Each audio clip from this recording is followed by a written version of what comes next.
humble or whatever. It's being grateful for those who've come before you. I need to start out this presentation by paying honor to a guy you probably never heard of, Dr. Melvin J. Laney.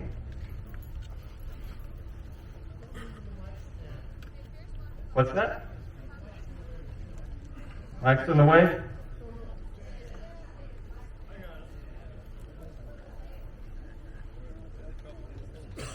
Dr. Laney and I forged a friendship early on. Why? I don't know. Providence, perhaps. Dr. Laney is probably one of the smartest men ever to walk this earth, in my opinion. 5 PhDs, a Juris Doctor, plus a medical doctor. 5 plus. So anytime he kind of put me under his wing, knew about my radio topics, and basically became a guardian angel to me. And believe me, when you talk about stuff like this, you better have a protector. His level of security, keep in mind this man, his company that he formed, provided the security for the Pentagon. That's the high level of security he has. Highest security clearance. His background is LDS, but he understands the lineage of the sons of Joseph. So I've said, this is honoring Dr. Melvin Laney and all the sons of Joseph. Thank you, Dr. Laney. Let's begin by looking at the history of where this all began. Please don't take my word for anything. I hope you're saying, this is so what? I'm going to check it out myself. I want you to do your own research. I got to tell you, 15 years ago, there was a lot more information on this that was objective. Now you look at this topic, and it's all hoax. Nonsense. Well, I'm here to tell you, it isn't nonsense. For what that's worth, I'll let you make your own decision. The picture here, black and white. Do you think they had photography back then? This is 1869, when this one-armed major, John Wesley Powell, this guy must be crazy to go down the river of no return in little boats. You ever been to Page, Arizona, the Powell Museum? See those little boats? Woo. Not knowing what's around the next bend. Did you hear all the water? Oh. He lost his arm in the Civil War. He was one-armed. This picture was actually taken in his second expedition down the Grand Canyon in 1871. He braved it once in 1869. What did he have to go back and do it again in 1871, 2 years later? Why? The answer to that is in his report to Congress. It's what he discovered there. He found a cave around the one bend. He put in and hiked up, got up to it, and went and entered it.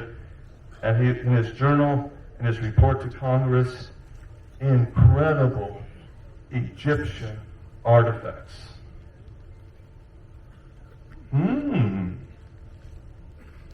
So, guess who got involved and funded the 1871 expedition? The Smithsonian Institute, the Smithson family. For the sole purpose of photographing it all. So this picture here is with their chief guide, his name is Tao Gu, the chief of the Paiute tribe. He's there with them as their guide. They're at the confluence where the Virgin River comes into Colorado. You know where that's at? Comes out.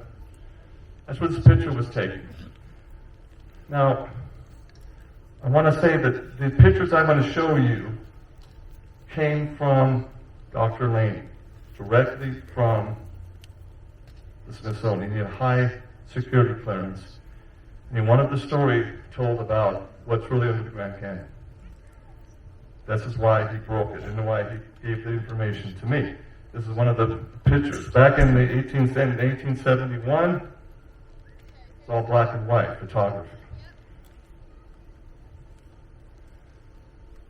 Here's one of the pictures that are in the, there's have been pictures released by the Smithsonian, the National Park Service. You can see these are pretty much common knowledge. This is a picture of a Smithsonian employee known only in the record as Dylan Baugh. Whether that was Dylan Bow or Dylan Baugh, one whole thing. But he's sitting on the sandbar contemplating. This is in the location Ladora Canyon on the Green River. So the Green River is very placid, it goes, it's pretty easy. But he's knowing, you see, that he may not survive. This is a kind of a fool's errand. I don't know what type of high pay he got, but it probably wasn't enough. Dylan Baugh in his journal reflected upon the inherent risks and dangers to prove the pharaohs. That's in the record. So here is the Red Canyon on the Green River. Ever wonder where Flaming Gorge Reservoir got its name? The big Flaming Gorge, the Red Canyon, there it is. If you spend time at the Utah section of Flaming Gorge Reservoir, you'll recognize the scenery before it was all flooded. Okay? Now if you look closely, I'll move. Well, maybe I won't move. Down here on the corner, you see the boats. This is the last safe place to go before the Colorado jumps in, or the Green River jumps into the Colorado. Notice the size of these little boats. They're not much bigger than a canoe. They're small. Just amazing to me. This picture was, again, 1871.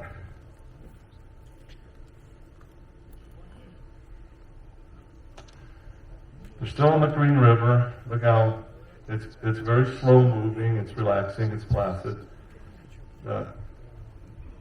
Powell's native guide labeled this, quote, the point of desolation.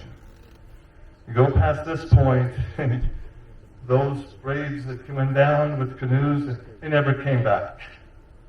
Point of no return. So there again we see the boats there in the foreground of the picture. Those of you that float the Green River below Flaming Gorge Dam, you'll recognize this background. Right? So they're ready now, they're prepped to go past the point of desolation, to go into Marble Canyon and start the Colorado experience. Now, here's an interesting little picture. This is John Wesley Powell's boat. He christened it the Emma Jean, after his sweetheart. He figured, well, if Emma Jean can't bring me home safely, nothing can. Notice his chair. He wanted to be on top.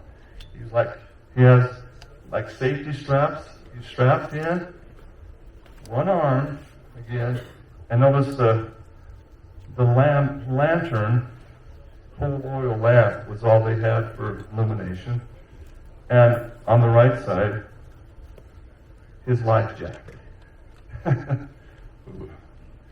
I guess we still had to have life jackets when you run the river back then. All right. Well, of course, the Smithsonian never took any pictures, but they took notes. In 1875, 4 years after they got back, this artist named R.A. Mueller was commissioned by the Smithsonian. They did a tintype engraving of what's called a typical rapid scene that the Powell boats encounter daily. Look at that. Flat out amazing that they even survived that. This way. I'm right in the middle. Go. Well, Terry's like going to say, okay, turn the camera. Can you still see? Can you still see? Okay. All right. So let me skip over the narrative, and that's the historical background. So in 1871, the Smithsonian, according to all the records, all their photographic equipment, they took exactly 1,752 pictures. Of those 1,752 pictures, only about 35 was the trip. Do the math. Over 1,700 pictures of what?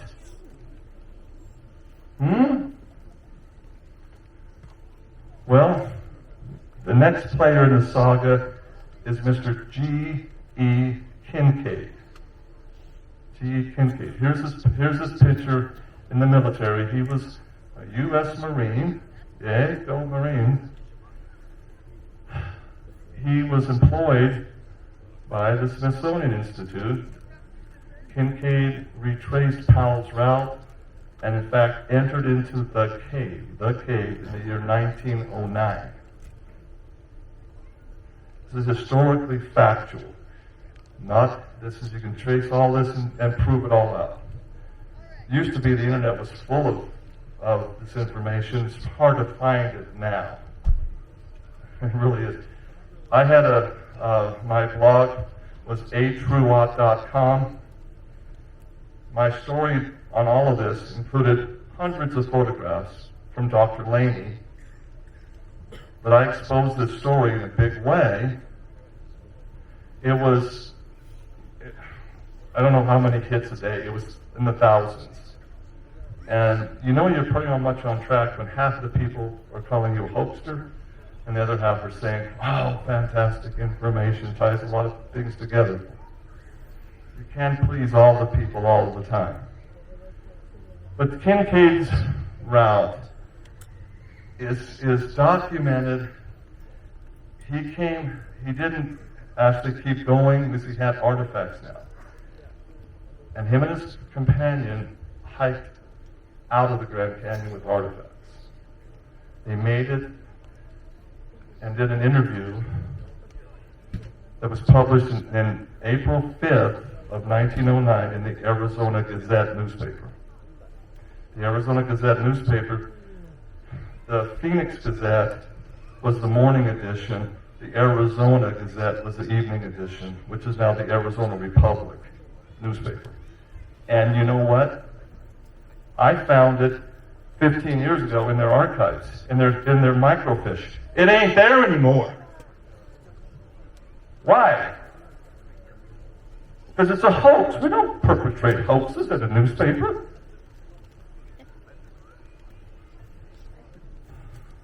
Here's a copy, Arizona Gazette, front page news, April 5th, 1909. Was this all some grand hoax, as deep as the Grand Canyon itself? Sadly, many, many people believe it to be so.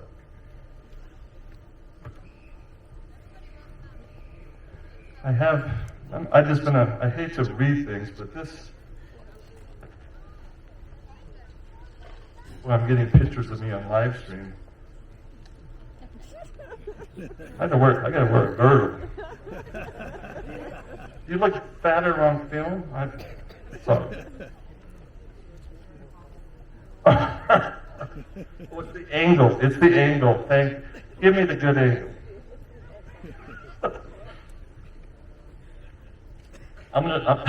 I'm sorry.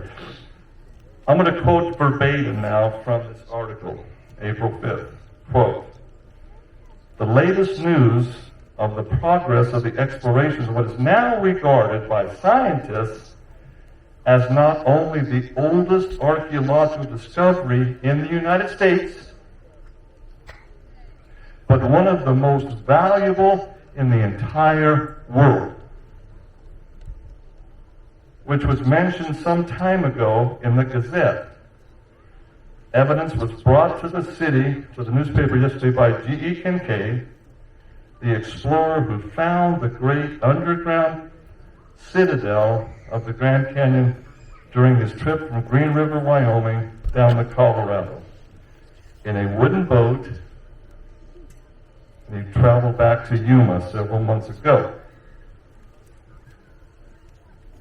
He brought evidence of the artifacts. How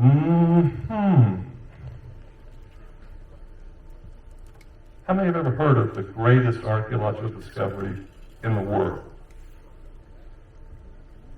Few people have. The story's not. Terry, so this is, True, you got to talk about the Grand Canyon. Okay. Yeah, it is. Let me skip the next paragraph. According to the story related to the Gazette by Mr. Kincaid, the archaeologists of the Smithsonian Institute, which is financing his expeditions, have made discoveries which almost conclusively prove that the race which inhabited this mysterious cavern, honed in solid rock by human hands, was of Oriental origin. Oriental. Possibly from Egypt, tracing back to Ramses. Really? If their theories are borne out by the translation of the tablets engraved with the hieroglyphics, the mystery of the prehistoric peoples of North America, their ancient arts, who they were and from whence they came, will be solved. Egypt and the Nile and Arizona and the Colorado River will be linked by a historical chain running back to ages, which staggers the wildest fancy of the fictional. I say on my radio show all the time, ladies and gentlemen, my name is really True Ott. That's on my birth certificate. It's my real name. And so many times the truth is much, much more entertaining than fiction. I keep saying all the time, I can't make this stuff up. I can't write a fictional book that is so powerful as this story. Okay, I'm done. Let's go. That's a teaser. I'm sorry. All right. So, by means of an artist, and based on, again, the detailed explanations by Mr. Kincaid, he described it as a mile-long tunnel. He explored a mile in. I want you to get your head around this. A mile in, underground, he estimates 1,480 feet below the surface. 1,480 feet deep. Okay? The long main passage has been delved into to find another mammoth chamber from which radiates scores of passageways like the spokes of a wheel. You get the mental picture here of what he's discovering? This massive chamber is big, as in giants live there. The Bible tells us there were giants in the land in those days. I personally believe the Bible to be true. I've been on enough archaeological digs in the Holy Land, a lot of it brought by Dr. Lady, asking me to be a part of it, where my jaw drops. Things have been found in the Palestinian sector that just don't make it into the news. Those evil, terrible Palestinian Christians, how evil they are. Oh my goodness. Archaeological evidence proving, I'm just going to say this, I'm not going to hold back, proving Genesis chapter 6. Those of you who don't know, you go read your Bible, crack it open, read Genesis chapter 6. Fallen sons of God, the angels, the fallen angels, led by the singer, the musician named Lucifer, fell to earth, went into the earth. They entered in the earth, in the Hebrew tradition, in a place called Sheol. Sheol means hell or Hades, right? In the earth. And they came up on the surface at times and seduced earth women. They found them to be pretty sexy. And earth women are pretty cool. I'm almost a giant. My son used to say, don't mess with me because my daddy's almost a giant. I don't have 6 figures, but I'm almost a giant. So, we see these myriad of caverns coming out of the spoke of a wheel. So, in further excavations after 1909, the rest of the story behind the story is, when all this leaked with the Gazette, the cat was out of the bag. Oops. Oops. Too much knowledge. Damage control had to happen. Remember seeing that segment of the Indiana Jones show, Raiders of the Lost Ark, where they bring in these crates and start cleaning up all the archaeological things that are being found, right? Pretty much that's what happened. They brought a rail spur out to the point, and by a series of cranes and another means, brought out untold numbers of archaeological relics, put them in crates, put them on a rail car, boom, shipped them to the Smithsonian, where they sit today, hidden away in dusty archives. Now, the Smithsonian has miles of underground archives. I mean, incredible. Dr. Laney invited me. He says, I can get you in there and show you. I said, I don't want to go there. I don't. It's the last thing on my list to do. I'm just saying. So the question, like I heard asked of Robert Kreider, and by the way, Robert, good job. Fantastic presentation. Very good job.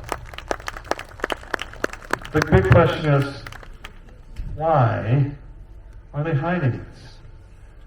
What does it matter? Let's tell the truth about these beings. Tell the truth about them. Why?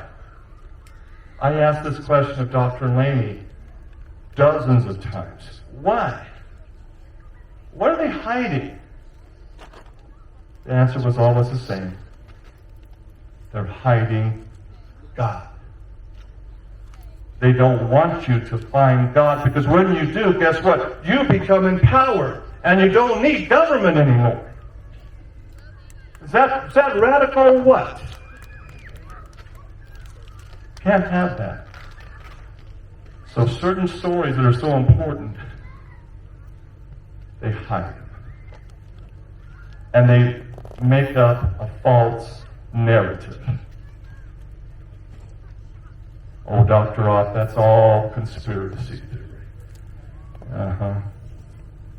Self-evident. Becomes self-evident. So, let's go on to the next. There's the picture of the article, Explorations in the Grand Canyon. Here is the picture taken. Now, again, by the time Kincaid took his pictures, there was color. There was there was no longer black and white. So here's the picture of the cave entrance. Now, the location of this, I understand from Dr. Laney, is in the heart of the restricted area of the Grand Canyon. Now, I don't know. I haven't been down there to try and find out. But I understand, and there are some people who may have better insights. There are certain parts of the Grand Canyon you do not go into. Period. They say it's unsafe for whatever reason, this and that. It's a national park. Why is it unsafe? You know, you can go see Old Faithful and the hot springs in Yellowstone, and you don't want to get burnt, but you can still see them. One of the parts of the Grand Canyon that you can't see. Here's a different picture on different angle. You can see how it goes in. So here's the Journal of Powell report to Congress describing the talus slope, the rocks, the slick rock he had to hike up into, and you can see what was in that crevice. That's in the congressional record. So here is based on Kincaid's details. Here's a schematic he drew of what he experienced inside this cave.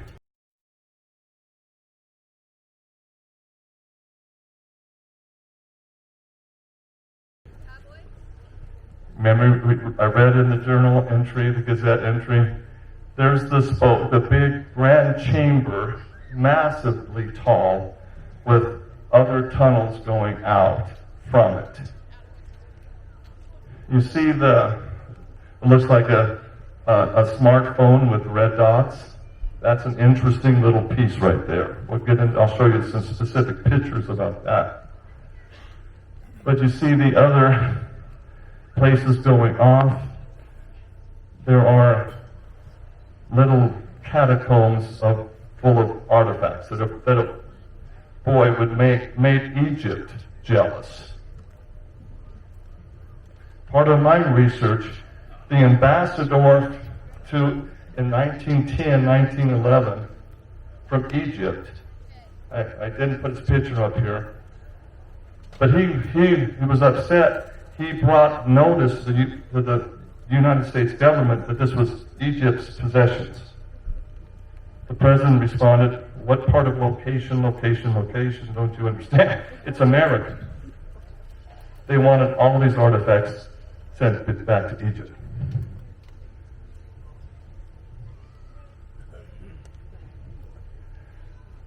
Okay, look at the smooth, how those tunnels are smooth.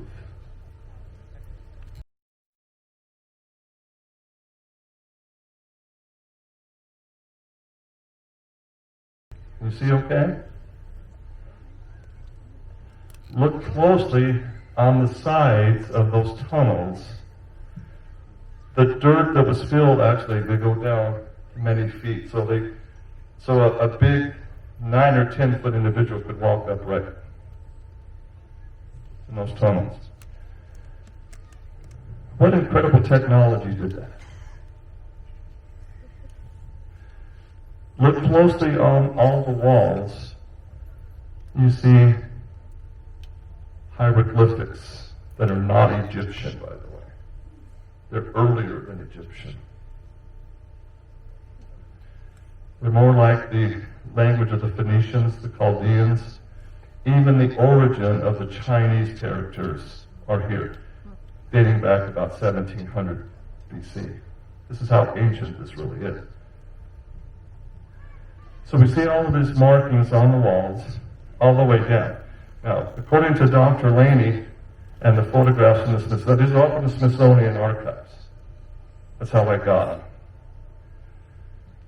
This particular tunnel starts to go down, down, down. He believes, and the ancient linguists say this, all of these markings on the wall are warnings. Don't go further. Don't go further. You're not going to like what you find down there. But Kincaid, explorer, went on down. And in the Phoenix Gazette article, he went down this passageway, got to a certain point, and was overpowered with the incredible smell of snakes. Anybody ever here have found a den of rattlesnakes in the wintertime? I have. There's an unmistakable smell when a bunch of snakes get together. It smells like a bunch of cucumbers have been sliced up. There's a definite smell. It's not pleasant.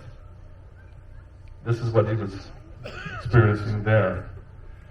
And it got so overwhelming, and there was such a pervasive sense of evil, they left that alone. going down, down, down.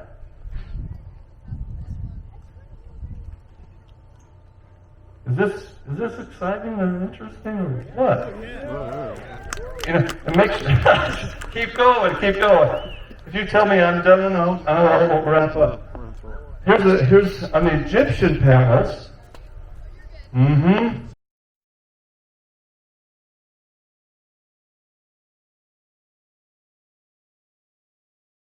Sons of Joseph.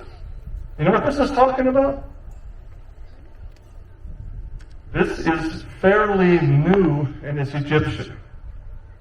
Since the Rosetta Stone was discovered, they've been able to decipher this completely. Everybody know what the Rosetta Stone is? Able to now interpret Egyptian hieroglyphics. Guess what this is telling?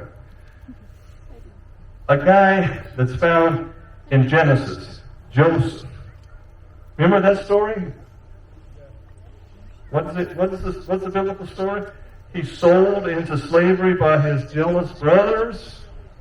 Has a coat of many colors. Right? He's thrown into a cistern. And they wanted to kill him. They thought, wait a minute, let's not be too hasty. He's in the cistern. Let's not kill him. Let's just sell him and profit off of it. Sell him into Egypt. What this story tells is in that cistern, he found an artifact. Didn't know what it was, but it was ancient. It's talking about, it was crystalline. It was made of some kind of crystal. Didn't know what it was. I can just imagine he tucked it into his tunic. They hauled him out, put him in bondage, sold him to slave traders, went into Egypt. You know the rest of the story, right? It's biblical. Something happened where Joseph was able to gain an audience at a high level with Pharaoh. This is the story behind the story of the Bible. The Bible just gives you a thumbnail sketch. This is telling the story. Evidently, this artifact activated an energy field under the Sphinx of Egypt. Imagine that. Pharaoh was like, and you're able to interpret my dream? 7 fat cats, 7 years of plenty, 7 years of famine, and you have this? You are my grand vizier. You're my second in command. You're my right-hand guy. Genesis account says this, and so apropos to our lives. Sometimes evil things happen so good things can occur in His will. It's a wonderful sermon there. Joseph didn't sit around, oh, woe is me. That was divinely appointed. He had to find that thing, and the rest is biblical history. And it ties into us.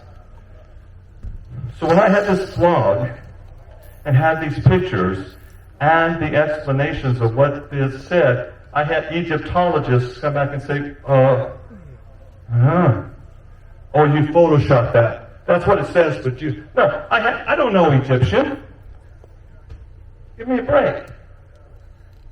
I'm just posting. Don't kill the messenger, Mr. Kreider. Yeah, right? Don't kill the messenger. It is what it is. Accept it or not. So, what happened next in the narrative? As I showed this, and I had a lot of people weighing in on my blog.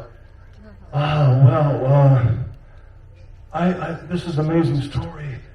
How in the world did Joseph come to the Nile? Or come up, did he have a boat? Was it papyrus boats? How did he come up the Colorado River? You're missing the story. He didn't come over the ocean. He came to a tunnel system.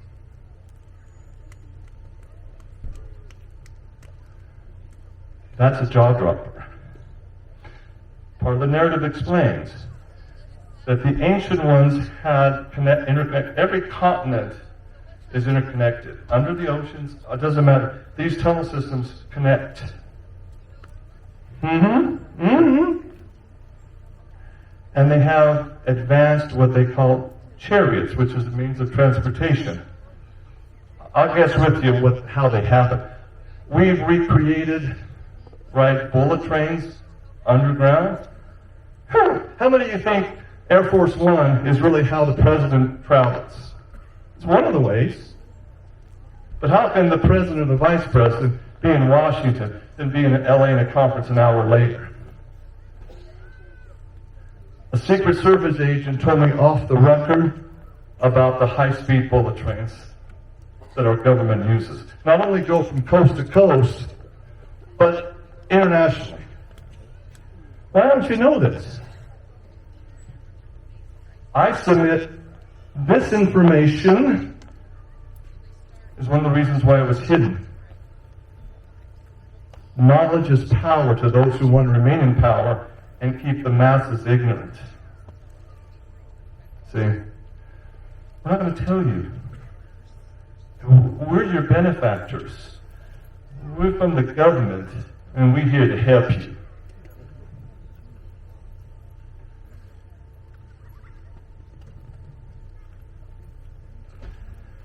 One of Kincaid's most amazing things he said in this article, and I won't read the whole thing to you, was whoever was here had an amazing ability for metallurgy. This is, you might recognize this, this is the jackal-headed god Anubis. This particular statue is in the Smithsonian. Dr. Laney said it. It's verified. It's hardened copper. Copper. Wait a minute. They're not supposed to know about hardening copper back then. They did here in American continent. Anubis, the jackal-headed god. And if you understand Egyptology, this is the god that does shape-shifting. He appears. And, you know, the Navajo, the Paiute Indians call shape-shifting, they call him Anubis. I have Paiute Indian friends who witnessed shape-shifting, and they call it Anubis, Anubis, Anubis. Hey, it's so phonetically similar to Anubis, it's not even funny. Just coincidence. This one, anybody recognize that sitting position? Okay, that's a lotus position. That is solid gold.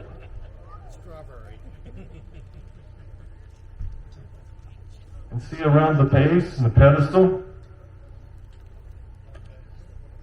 It connects Indonesian and Hinduism to the whole message of spiritualism. That's what's amazing about this. It's not their God. In the article, Kincaid said this is their God they worship. I don't think so, because there's no evidence in the hieroglyphics that this is their God. It's part of an energy situation that they're working with. Energy fields. The lotus position and the flames coming out behind it, it's enlightenment. It's how you can meditate and open up your third eye, your pineal. It's not about religion. It's about connecting to source. Does that make sense? Thousands and thousands of these polished urns filled with all manner of artifacts. Now you kind of know why the Egyptian government wanted these. It's ours. It ties into the pharaohs. Guess what was in most of these urns? Anybody want to guess? Dirt? Guts? Some were, absolutely. They were disemboweled. But a lot of them contained written papyrus scroll material. Whoa. Do you know what Kincaid was saying now? This is earth, this is world changing. Hey, I don't know about you out there, but I kind of feel ripped off. Think about this. Talk about a tourist attraction. What are we paying taxes for? To have this stuff hidden from us? I don't know. I feel like I've been hijacked. And I got something inserted without Vaseline. I'm sorry. That's just me. Now, this is amazing. Room after room of mummified warriors. Egyptian warriors. See how high and how tall this chamber is? These mummified remains were put in a standing upright position on a stone ledge with carvings come out. And the inscriptions above them with their names. What a way to be interred if you're a war hero. This is better than the Vietnam War Memorial, in my opinion. What a great thing. Okay, look at this. The children and the women were mummified. Okay? This is an example of the sarcophagus of an infant, mummified and wrapped in the chamber. But the amazing thing is the wood. How many of you have been to Egypt? How many pine trees are on the hills above Egypt? There are cedars in Lebanon. Guess what? Analyze this wood and guess what it's made of? Ponderosa pines from the north rim of Fredonia, the Grand Canyon. What's amazing, the infants were all put into these carved Ponderosa pine sarcophagi. But what the story you don't know about is a lot of the common women and children sarcophagi in Egypt are made of the same Ponderosa pine. How did it come from the north rim of the Grand Canyon all the way over? Do you remember the story of Joseph? Do you recognize that all of the agriculture along the Nile was pretty much full? He had to find another source to provide grain for the coming famine. And guess what happened at the north rim of the Grand Canyon? Well, I got ahead of myself a little bit. This is one of the ones that, whoa. It depicts, see the rays coming down? They actually look like little genetic sperm coming down to fertilize an egg. But what it's saying is this is a depiction of the fallen sons of God and their mutating forms, which in the Bible in Genesis 6 called the Nephilim. This explains how the Nephilim were formed. Earth women giving birth to these rather large, strange-looking creatures. They grew up to be giants. It's depicting the genetic modifications that were happening. A lot of story here. So I thought I had another slide here. I apologize, but going back to, I guess I omitted this because on the north rim of the Grand Canyon, there's been a lot of ancient granaries found. Ancient. They thought, could this be Anasazi or cliff dwellers? No, they were way earlier than Anasazi. In fact, in a stone box on the, there's all of these agricultural canals that were put in anciently. They found evidence that were Egyptian. They massively had grain agriculture on the North Rim, anciently. The time of Joseph, by the way. They even found extant, existing wheat kernels. That was amazing because they still sprouted. They were in such a state of preservation, they still sprouted. And it was a very, very, very high yield variety of wheat with large kernels. Amazing, isn't it? You don't know this stuff is not common knowledge. So I'm kind of going to wrap this up a little bit. If you look at some of in the Grand Canyon National Park, you see some really kind of strange names. What's in the name? Well, this monolith around the Colorado River that flows up on the rim of the Grand Canyon is called the Temple of Zoroaster. Egyptian. Who named it and why? Is that just one example? No. The Tower of Setoprene. Who was Setoprene? How about this one? The Tower of Ra. Yeah. Like I said, I can't make this stuff.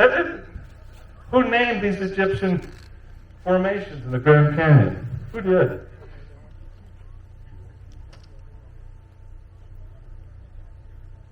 That's a better picture of Anubis, hardened copper statue.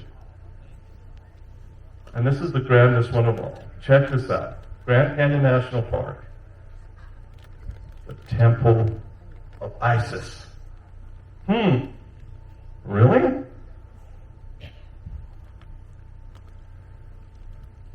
You look at the bottom of the Temple of Isis. See those cliffs?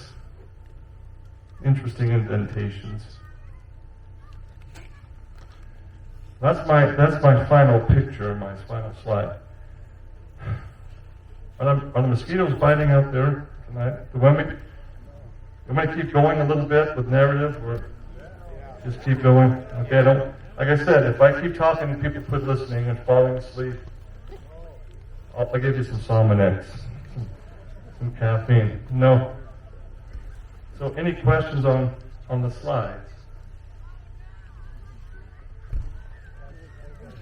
Yeah, go ahead. The question was, are these publicly available pictures? They were on my blog. The quick answer to that is my blog was shut down without any knowledge. Notice I was censored in 2019. All the stuff was taken up, and I've been trying to retrieve it. Dr. Laney helped me get some replacements, but the big bulk was on my public blog, was public information. Okay? Of course, it's all a hoax. I'm a big, giant hoaxer. Right? Yes, Wayne, go ahead.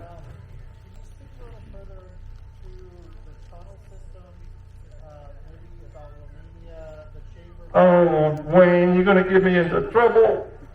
But that's a great question. Thank you. He came up afterwards. By the way, this is Wayne with Phenomicon. Just want to say thanks for coming. Thanks for coming.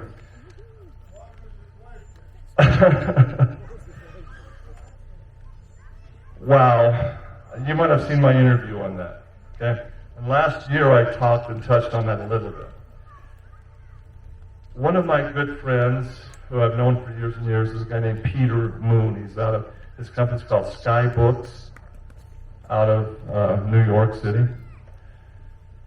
If you want to know the big answer to that, to Wayne's question, the question is, what about the tunnels in other places like entrapped in Romania?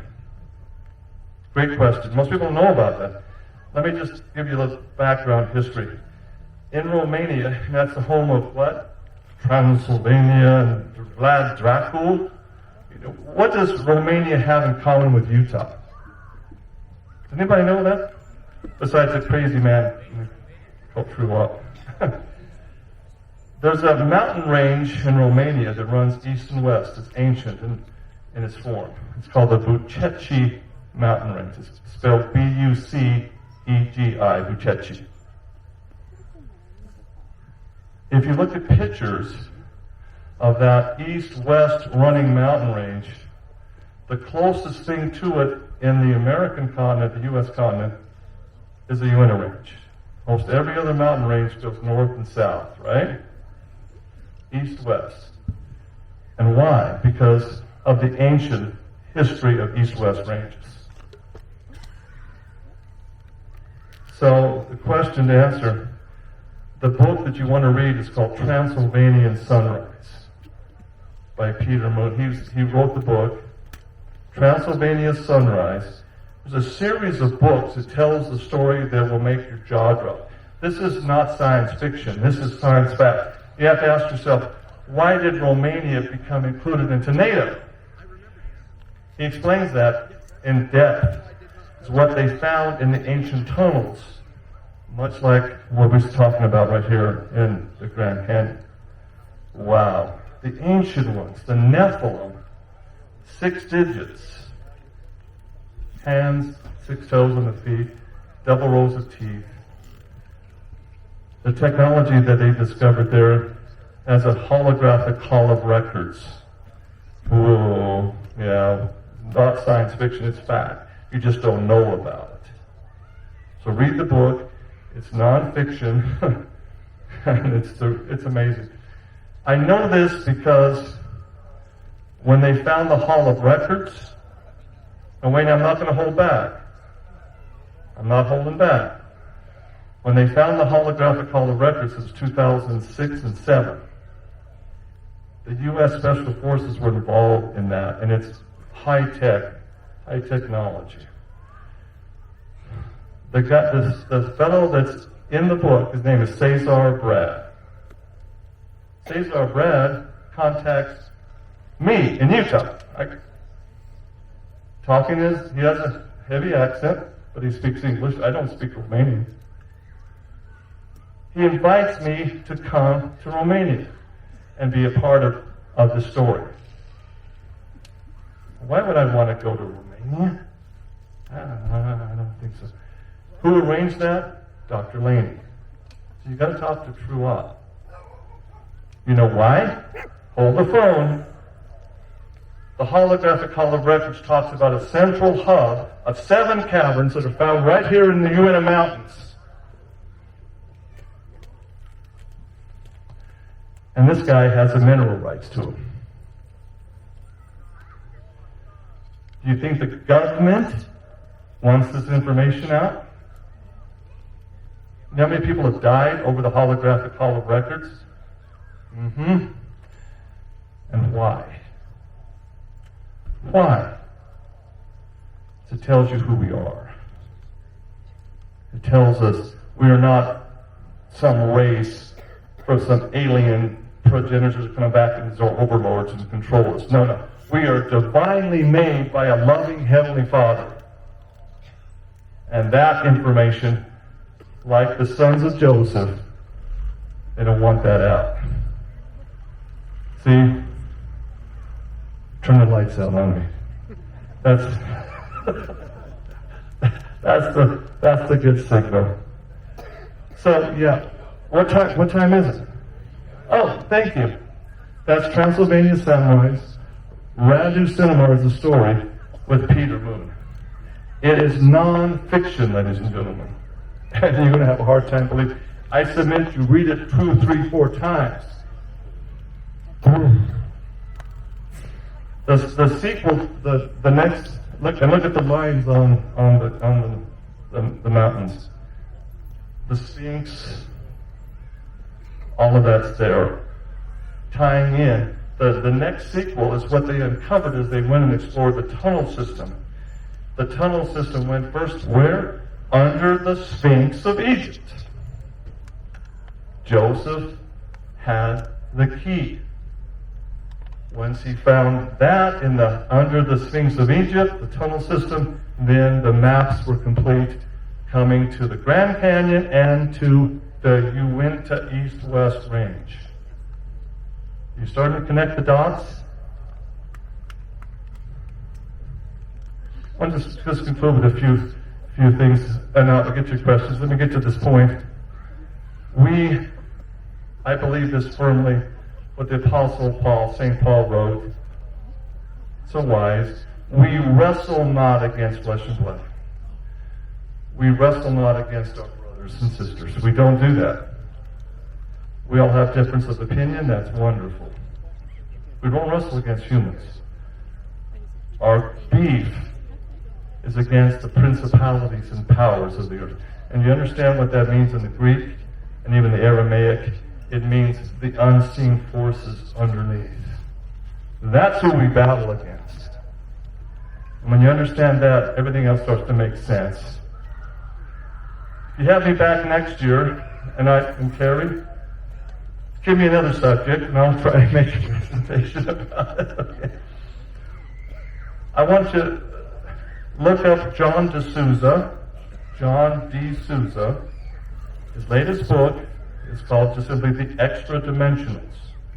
The Extra Dimensionals.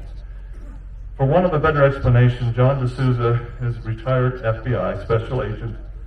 He's, as I've talked to him before on the phone, and he hasn't been on my radio show yet. He's going to clear his schedule. But listen, he says if you understand the truth about extra dimensionals, you understand everything. It's the key. Whether it's the UFO question, whether it's the phenomenons, the phenomena conferences, it all starts to make sense. I would see if you can book John D'Souza when you guess. I mean, it's amazing. His book is top on the Amazon bestseller list now. He is the real-life version of the X-Files Fox Mulder.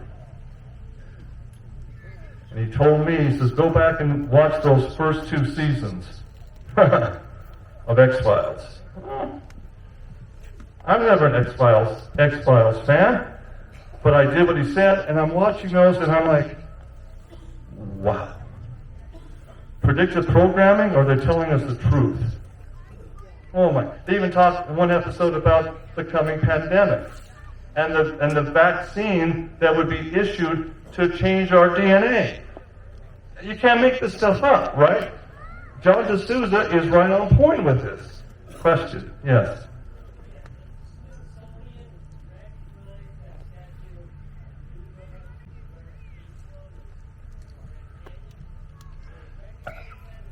Absolutely not. It's not. It's underground. It's not. The question was, does the Smithsonian recognize that statue?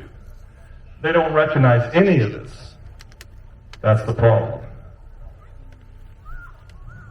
You know, as far as they say, well, True Ott pulled this up off some Egyptian website.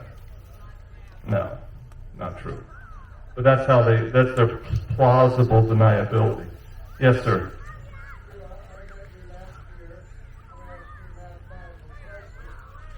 Mm-hmm. Today I'm going to ask you if you are aware of the 10.65 bonds that hold our DNA together. How much time do we have? That's a good question. Yeah, see, the whole double helix in the matrix, it's designed as an energy system. And yeah, those are sacred numbers. And sacred geometry is all part of this. Make no mistake with this. So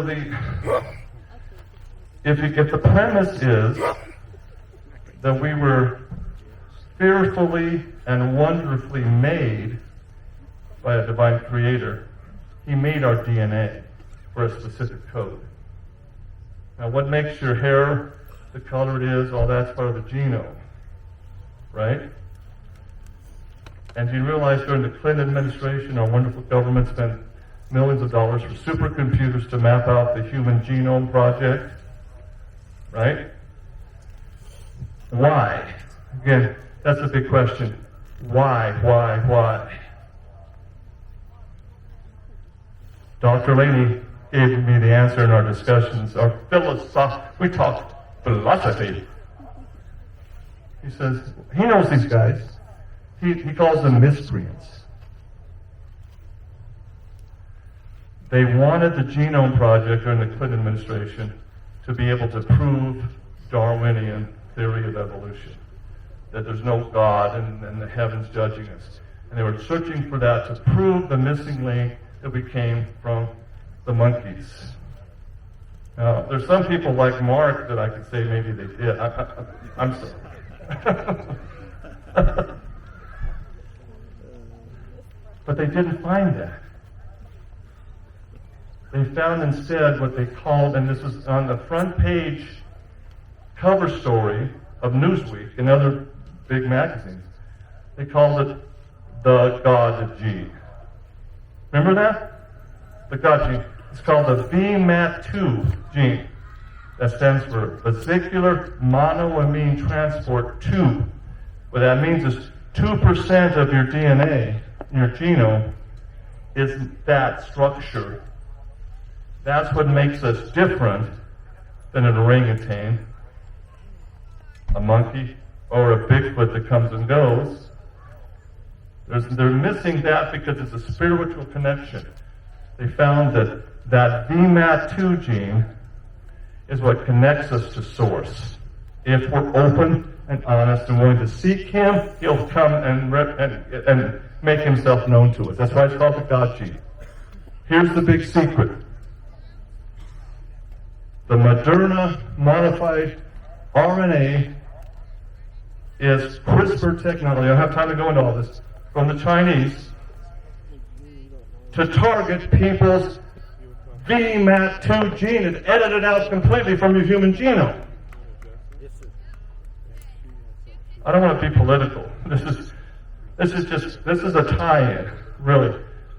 You see, they want to sever connection to our Creator. When you edit out through CRISPR technology the vesicular monoamine transport gene, VMAT2, what happens is this. You still function. You still have hunger. Your body functions work okay. You still have to go to the bathroom. But what happens is your frontal lobes, your pineal gland is closed off. You have no spiritual connection to deity, and you operate out of your reptilian brain stem. The best way to describe it, and the scientists like Dr. Laney, who told me all about this 15 years ago now, he knew their plan. He says, they're targeting the VMAT2 gene. I know it.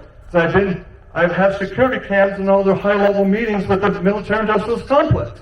That's their agenda. It's a bioweapon to lose people's spirituality. The best way to describe it is people that have an edited VMAT2 gene, they've lost the ability to love, care about another person, put another person's cares above them. And how else can you function as a marriage couple? If you don't care about your spouse for 39 or 40 years, you're being selfish. Matthew in the Bible, chapter 24. I'll leave you with this. The last days, he said, before he comes again, quote, the love of many will wax cold. He didn't say the love of all, but he said, as in the days of Noah, so will it be in the coming of the Son of Man. The love of many will wax cold. What does that mean? He just described exactly what the VMAT2 suppression does. It's me first. I'll cut you off in traffic. I don't care about you. It's about me getting what I need. There's a problem with this in our society, ladies and gentlemen. It's becoming more and more pervasive. Give somebody else what they need, and you'll probably get it showered back in many, many forms in return. That's my philosophy. I just want to... That's a picture into me. I treat other people the way I hope they treat me. Okay. Last question, and we'll wrap up. Yeah, go ahead. Joseph's father, another prophet, gave him a blessing just before he died. I want your opinion on this. And his roots shall run over the wall, clear to America. That's exactly Dr. Laney. I don't have time to share, but he wrote a very powerful letter to President Barack Obama. Yeah. The clone. Maybe next year I'll talk about that. The cloning process. But But what Dr. Lady wrote was powerful. It said, we, the seed line of Joseph, we're spread over all continents. We just don't know who we are. His impassioned plea was the presidential order to release this information from the Smithsonian so we know who we are.